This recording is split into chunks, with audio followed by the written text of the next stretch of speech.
آج کا ہمارا یہ پروگرام حضرت مولانا کلیم احمد صاحب کی عمرے پر روانگی کے عنوان سے ہے۔ مولانا کلیم احمد صاحب مدرسہ اسلامیہ میں 28 سال سے درس و تدریس کے ساتھ بچوں کی امامت کا کام فریضہ بھی انجام دے رہے ہیں۔ امامت کوئی معمولی بات نہیں ہے۔ امامت وہ عمل ہے جو حضرات انبیاء کرام علیہم الصلاۃ والسلام کی ذمہ داری رہی، اور جب تک انبیاء کرام علیہم الصلاۃ والسلام موجود رہے ان کی موجودگی میں امامت کوئی اور نہیں کر سکتا، الا یہ کہ نبی نے کسی کو حکم دیا ہو امامت کرنے کے لیے۔ نبی کریم صلی اللہ علیہ وسلم جہاں ہمارے نبی و رسول تھے وہی مسجد نبوی کے امام بھی تھے، اور ہمیشہ نبی کریم صلی اللہ علیہ وسلم نے امامت کی۔ آپ کی موجودگی میں دو لوگوں کے نام ملتے ہیں، ایک حضرت عبد الرحمن ابن عوف کا نام ملتا ہے اور دوسرا نام حضرت ابو بکر صدیق رضی اللہ تعالی عنہ کا ملتا ہے۔ پوری مدنی زندگی میں انہی لوگوں نے مسجد نبوی میں نماز کسی وقت پڑھائی۔ حضور پاک صلی اللہ علیہ وسلم سفر میں تھے اور مدینہ منورہ تشریف لے آئے، لوگ نماز کا انتظار کرتے رہے۔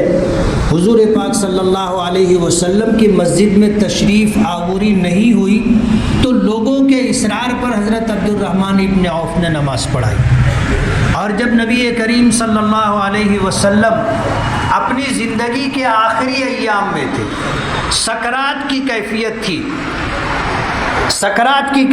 تھی، اس زمانے میں بھی آپ امہات المومنین کے یہاں اپنی باری کے مطابق وقت گزار رہے تھے، لیکن آپ کی منشا و چاہت یہ تھی کہ میرے یہ بیماری کے دن حضرت عائشہ صدیقہ رضی اللہ تعالی عنہا کے حجرے میں ان کے ساتھ گزرے۔ آپ پوچھتے تھے کہ کل مجھے کہاں رہنا ہے، کل کس کی باری ہے۔ ازواج مطہرات نے نبی کریم صلی اللہ علیہ وسلم کے بار بار پوچھنے پر سمجھ لیا کہ حضور کی منشا کیا ہے۔ تمام ازواج مطہرات نے حضور کو اجازت دی کہ اللہ کے رسول آپ جہاں اپنی بیماری کے دن گزارنا چاہیں گزاریں۔ حضرت عائشہ رضی اللہ تعالی عنہا کے حجرے میں بیماری کے یہ دن نبی کریم صلی اللہ علیہ وسلم گزارتے رہے، جب تک آپ کے قدموں میں سکت رہی اور اتنی بھی طاقت رہی کہ آپ بیماری کے دنوں میں مسجد تشریف لا سکے تو آپ ہی نے امامت کی۔ لیکن ایک وقت وہ بھی آیا کہ قدموں نے ساتھ چھوڑ دیا، اتنی طاقت نہیں رہی کہ آپ اٹھ کر کے آتے اور آ کر کے لوگوں کو نماز پڑھاتے۔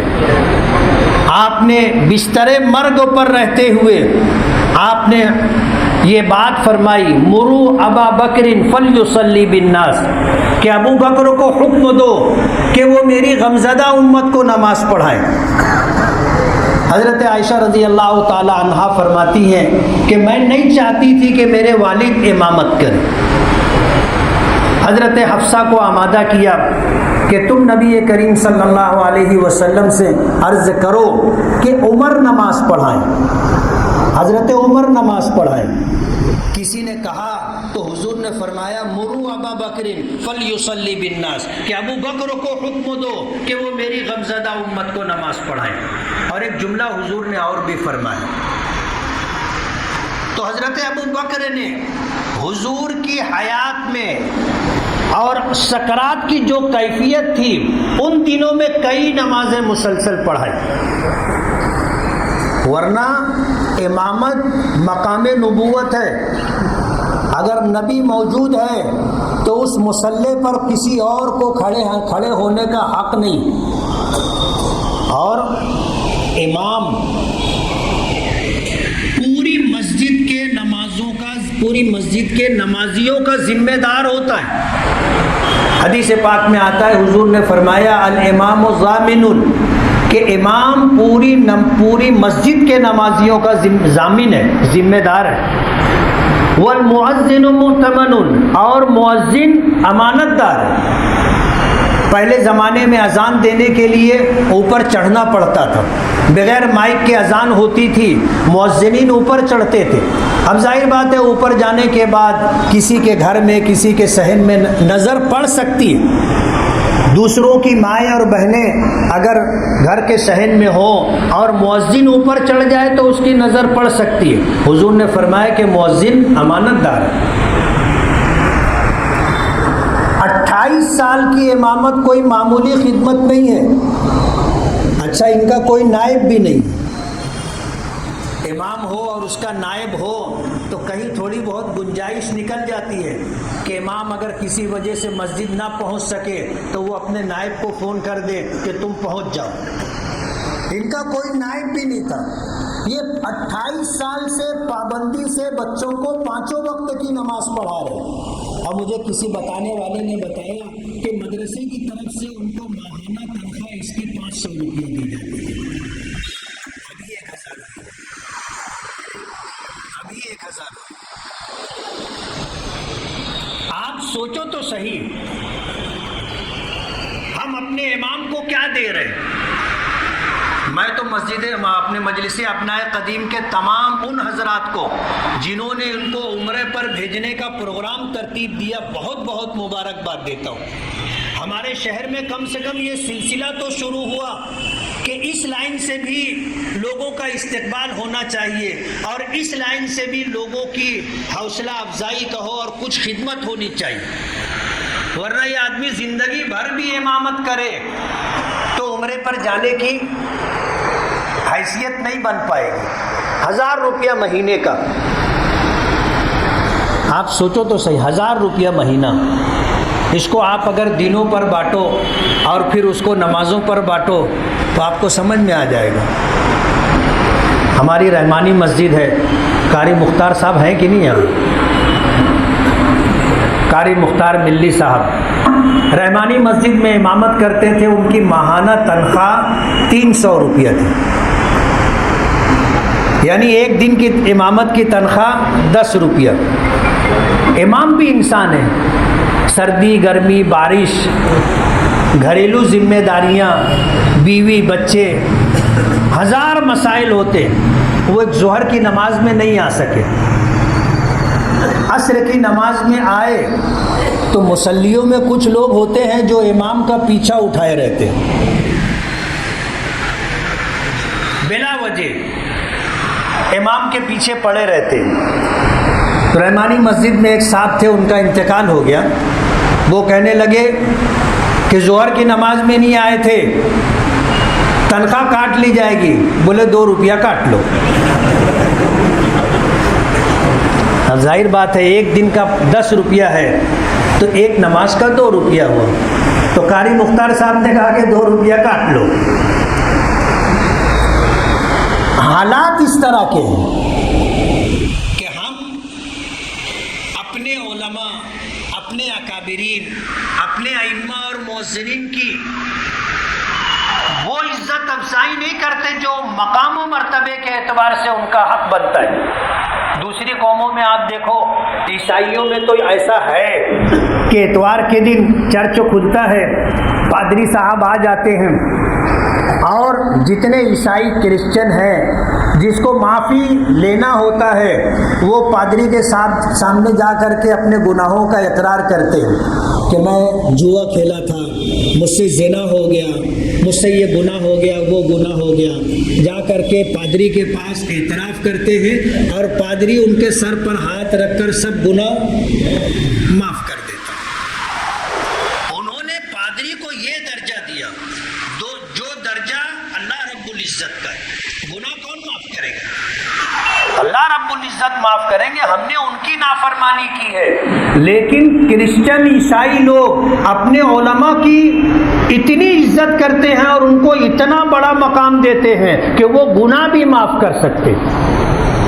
یہودیوں کا بھی یہی طور طریقہ ہے، اور ہم لوگوں کا حال یہ ہے کہ ہم نے اپنے علماء کو، اپنے ائمہ کو کس مقام پر لے جا کر کے ڈال دیا ہے. اگر ہم تذکرہ کرتے ہیں تو میں بھی امام ہوں، اچھا نہیں لگتا، اچھا نہیں لگتا. ایسے حالات ہیں. 1000 روپیہ ماہانہ تنخواہ ان کو دی جا رہی ہے. حساب آپ کر لینا جب گھر پر جانا تو. اب ظاہر بات ہے اگر یہ کام آج مجلس ابنائے قدیم نے کیا ہے کہ ان کو عمرے پر بھیج رہے، صرف مولانا جا رہے ہیں یا اہلیہ بھی ہے؟ ماشاء اللہ اہلیہ بھی جا رہی ہے. مولانا کی خدمت کی وجہ سے اہلیہ کو بھی نوازا جا رہا ہے. ظاہر بات ہے اس کی بھی بڑی قربانی ہے. تنگ دستی کے ساتھ گھر چلانا، معمولی مشاہرے اور معمولی تنخواہ کے ساتھ گزر بسر کرنا بہت مشکل ہے. یہ ہمارے علماء آپ دیکھو سب سفید کپڑے بھی، اللہ ماشاء اللہ، یہ سفید پوش لوگ ہیں. اپنی مصیبت اور ضرورت میں بھی کسی کے آگے ہاتھ نہیں پھیلاتے. اور ہمارے سماج میں ایسے لوگ بھی ہیں جن کو علماء کی یہ حالت دیکھی نہیں جاتی. بولے جب دیکھو جب سفید کپڑے میں رہتے ہیں. یہ ہمارے سماج کی حالت ہے.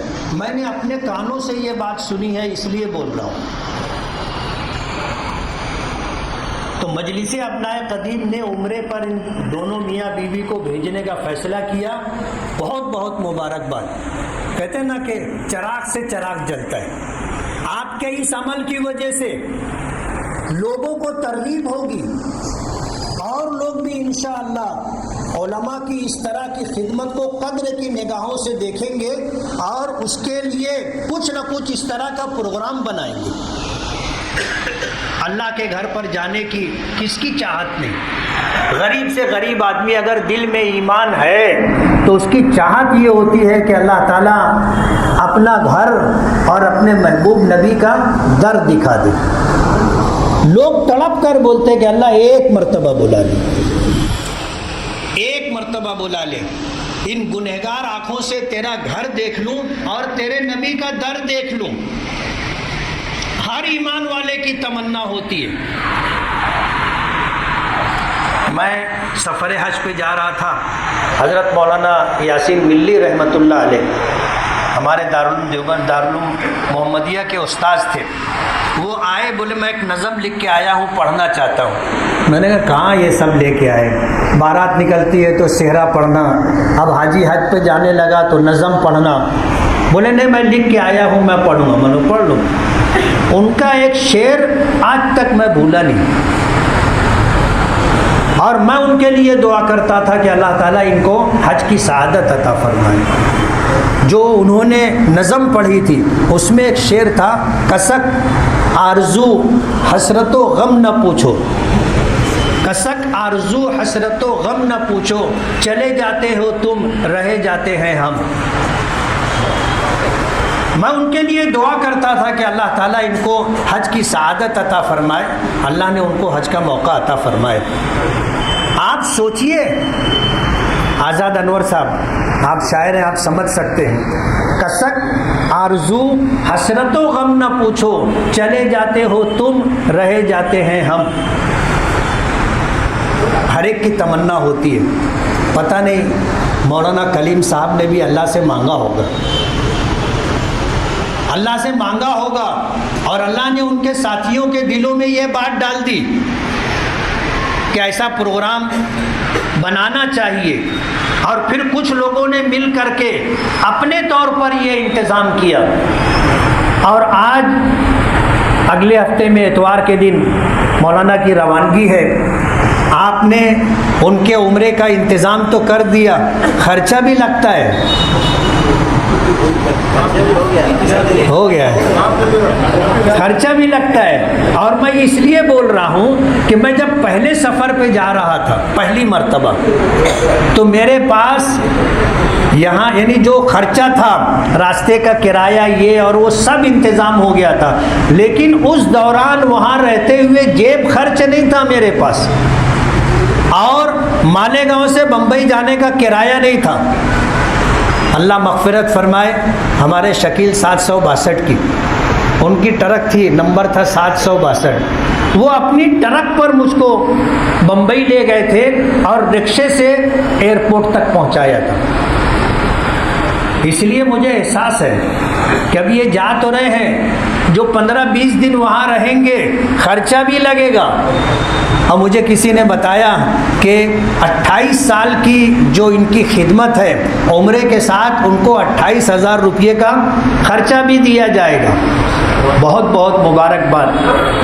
مالیگاؤں شہر میں یہ سلسلہ شروع ہونا چاہیے۔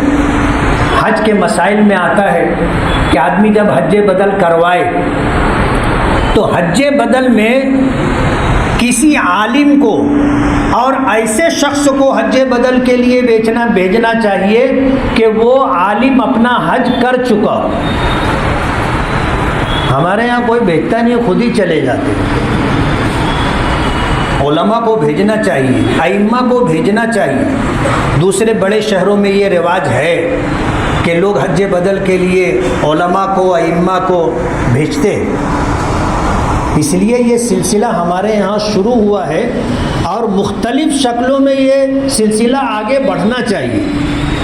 میں بہت بہت مبارکباد دوں گا مجلس ابنائے قدیم۔ ابھی صبح ایک پروگرام مجلس ابنائے قدیم بیت العلوم